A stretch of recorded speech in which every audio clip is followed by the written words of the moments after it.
Namaskaram everyone.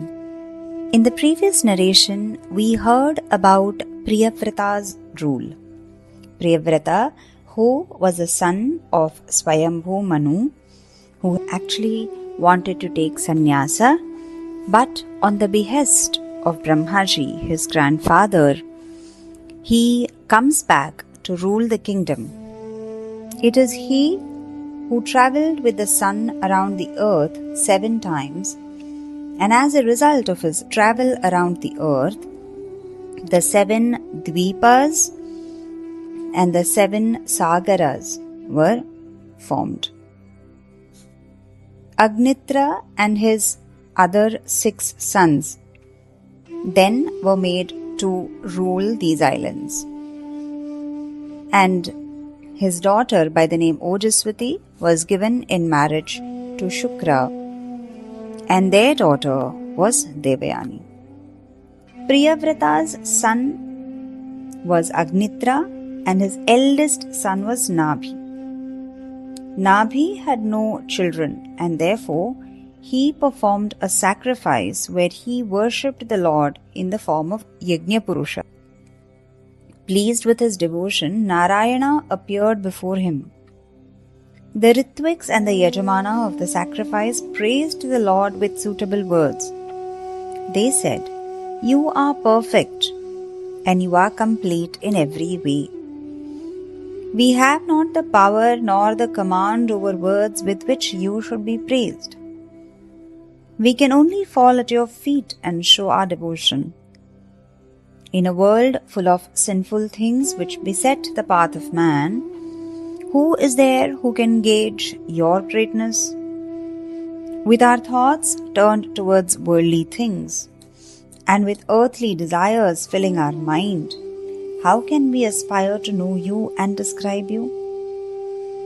In your infinite love and compassion for us, you are pleased with the inadequate offerings made by us. We praise you with the words which are not enunciated clearly enough. We worship you with water and tulsi leaves and tender blades of grass. And yet you are pleased with our worship. All that you want is bhakti. Without bhakti, the most elaborately performed yaga will not please you. It seems as though you have understood the deep bhakti we have for you. Or else, how could you, the Lord of Lords, bless us with your presence? Worship, my Lord, should be selfless. And yet this yaga has been performed with an object in view. The King Nabhi wants a son, and it is for this purpose that the yajna has been performed by us. And you, in the form of Yajna Purusha, have been invited. We feel so small and so ashamed to ask a favor of you when we have been granted the greatest reward of our yajna, your presence. Please forgive us for asking you this favor." Narayana looked kindly on his worshippers, who stood with tears flowing from their eyes, and said, "Do not humiliate yourselves. Nabhi wants a son like me, and so he has asked you to perform this yajna. There is no one like me, and so I will myself be born as the son of Nabhi. To me, nothing is more precious than the word of a Brahmin. And when Brahmins, great Brahmins like you, have performed this yajna, I will honor you by granting your wish," said the Lord. "I will be born as the son of Nabhi."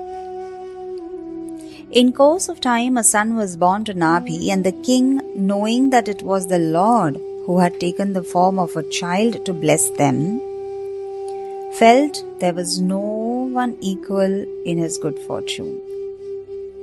The child was named Rishabha, and the fame of the child spread far and wide.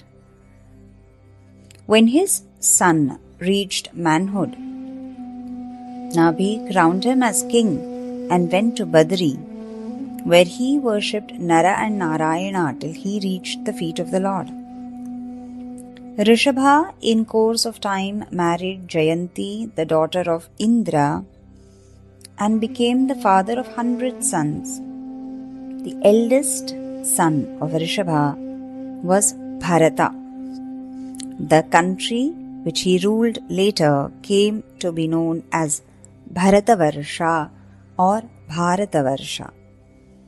The purpose of Rishabha Avatāra was to show the world of men that a man can be a king, be surrounded by wealth and luxury and all the many things which tempt man, live with the most beautiful women and be the father of many children, live the life of a perfect Grihastha and yet live like a sannyasi.